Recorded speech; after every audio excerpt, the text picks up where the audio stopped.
At the heart of every town, atop the towers of churches and cathedrals, bells have been for centuries the voice of God calling his children.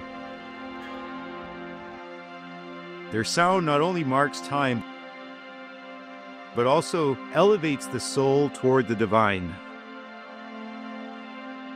reminding us of the constant presence of the sacred in our lives.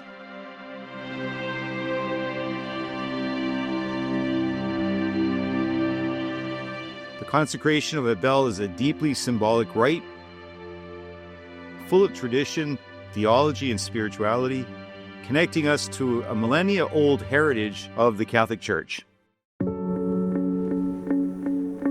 3 bells that are in the bell tower were dedicated by Bishop Bradley on October 26, 1902, and each bell bears the bishop's seal, his coat of arms. Bell number 1, the biggest bell, weighs 4,300 pounds, and it's in the key of C. And that second bell weighs 2,100 pounds, and it's in the key of E. The third bell weighs 1,250 pounds and is in the key of B.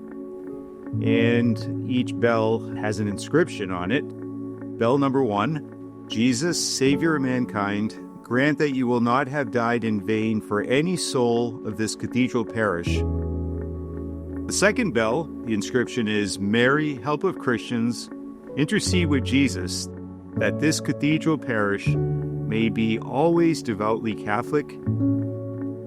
The third bell, the inscription is, Saint Joseph, who died in the arms of Jesus and Mary, obtained from God that every member of this cathedral parish may die a happy death.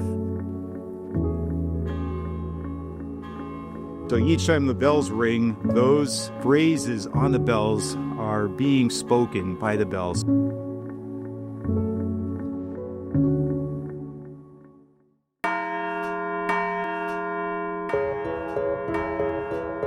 Bells do more than merely mark time. They mark the rhythm of Christian life.